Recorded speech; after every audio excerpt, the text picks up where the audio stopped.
प्रयागराज स्थित Chandrashekhar Azad circuit house के सभागार में गंगा स्वच्छता अभियान को लेकर एक वृहद बैठक भाजपा नेता योगेश शुक्ला के नेतृत्व में आयोजित की गई।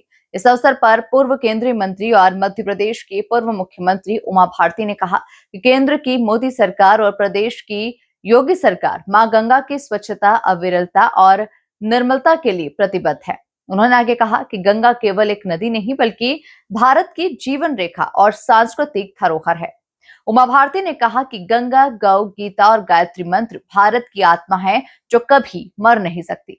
गंगा भक्ति और शक्ति का मार्ग है जिसका संरक्षण जन जन की जिम्मेदारी है। उन्होंने विपक्षी दलों पर कटाक्ष करते हुए कहा कि कांग्रेस, सपा और अन्य दल धर्म और कर्म से विमुख है। उनका उद्देश्य केवल वोट बैंक की राजनीति करना है। वहीं राष्ट्रीय स्वयंसेवक संघ, विश्व हिंदू परिषद और भारतीय जनता पार्टी को उन्होंने तपस्वियों और राष्ट्र भक्तों का दल बताया जो अखंड भारत निर्माण के संकल्प के साथ कार्य कर रहे हैं। उमा भारती ने राम मंदिर निर्माण और धारा 370 हटाने को भाजपा सरकार के ऐतिहासिक संकल्पों की पूर्ति बताया। इसी के साथ ही उन्होंने कहा कि स्वदेशी अभियान, समान नागरिक संहिता और एक देश एक चुनाव जैसी नीतियां आज के भारत की आवश्यकता है।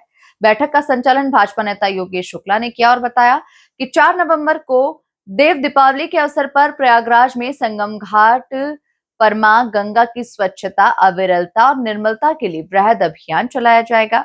इस अभियान में देश भर से साधु संत, गंगा भक्त और तपस्विनी महिलाएं शामिल होंगी।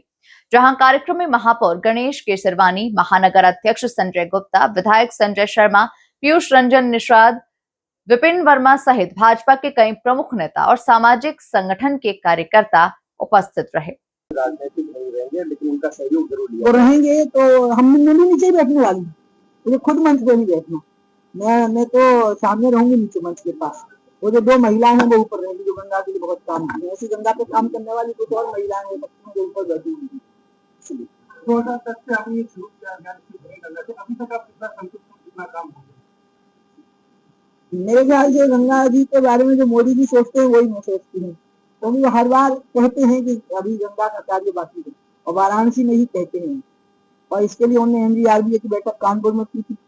उसके बाद जब 24 का चुनाव आया तो उन्होंने गंगा की अविरलता की बात फिर कही। और अब तो उन्होंने ये कहा कि जब माँ जब से गई है तब से अच्छा कभी लगता है जो गंगा को देख लेता हूँ। तो इसका मतलब है कि उनके मन में भी वही व्याकुलता है जो मेरे मन में है।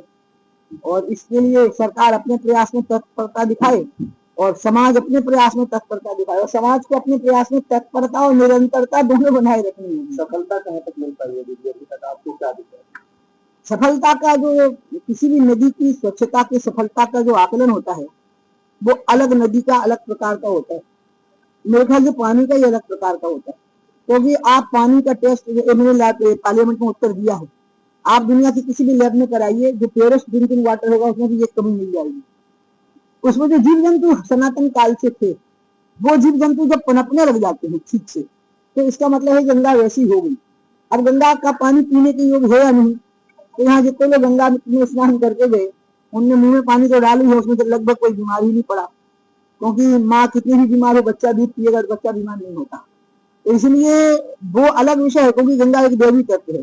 लेकिन हमें जो आंखों से दिखाई देता है उसके हिसाब से गंगा में जितने जीव जंतु रहे हैं जिनको जीवन शक्ति प्राप्त हुई है। और प्रदूषण कंट्रोल बोर्ड का एक आकलन है स्ट्रेच का, सबसे गंगा दुनिया की सबसे गंदी नदी मानी गई थी और उसका सबसे गंदा स्ट्रेच कानपुर का माना गया था।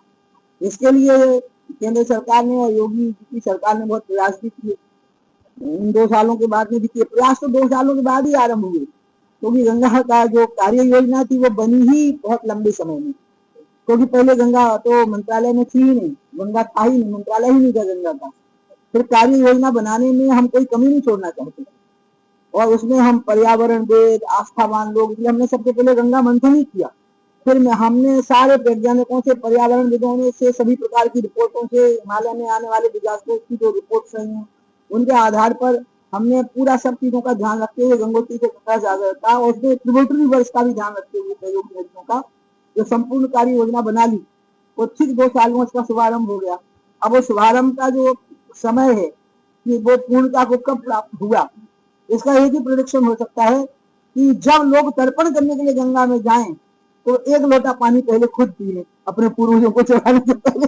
तो लोग अभी क्या करते हैं कि मिनरल वाटर की बोतल हाथ में लिए तो खुद पी रहे होते हैं, और मरे बेचारे जो पूर्वज हैं उनको वो पानी पिला रहे होते हैं जिसको वो जीभ में भी नहीं लगा सकते हैं, डरते हैं। जब पंडित जी बोलते हैं ना आज बंद करिए, तो आप देखिएगा ऐसे करके रह जाते हैं। जब ये डर खत्म हो जाए और पहले एक लोटा घटाघट पानी पिए से मैंने सारे हिंदू समाज को चुनौती दी है कि अगर तुम सही में अपने पूर्वजों को प्यार करते हो तो तब तक पूर्वजों को गंगा का तर्पण नहीं करना, गंगा के जल से, जब तक खुद एक लोटा पानी ना पी सको। पहले एक लोटा पी लेना, फिर उनको अर्पित कर देना। संदेश इसके जरिए देने की कोशिश इसकी रूपरेखा ये रहेगी कि सभी भारत के वो राज्य जो भारत में है जिनके लोग गंगा जी में डुबकी लगाने आए थे, लगभग 50 करोड़, उन राज्यों के ऐसे 25, 30 लोगों के झुंड आएंगे, वो स्नान करेंगे और गंगा किनारे के 5 राज्यों के लोग थोड़ी ज्यादा संख्या में आएंगे और फिर उन राज्यों की अपनी भाषा में सबको संदेश देंगे कि गंगा को एक धन्यवाद का गोता लगाइए और निर्मलता का एक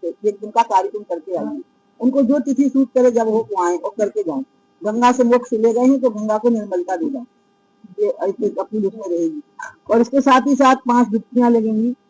उन डुबकियों में हम मोदी योगी की सरकार का आभार व्यक्त करेंगे, प्रयागराज के लोगों का आभार व्यक्त करेंगे, स्नानार्थियों का आभार व्यक्त करेंगे, गंगा का आभार व्यक्त करेंगे कि धरती पर हमें प्रकाश करने के लिए बनी हुई है, और अपना समर्पण उनको करेंगे कि हम आपकी सेवा करते रहेंगे।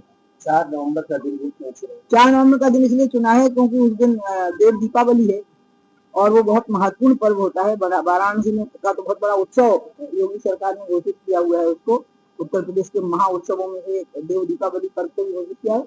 उस दिन कार्तिक स्वामी ने असुरों पर विजय प्राप्त की थी, तो एक प्रकार से विजय दिवस है। तो सबके अंदर देवत्व का भाव जगे, गंगा का भाव जगे, इसके लिए 4 नवंबर का चयन किया। आपने कहा कि ये कार्यक्रम अराजनैतिक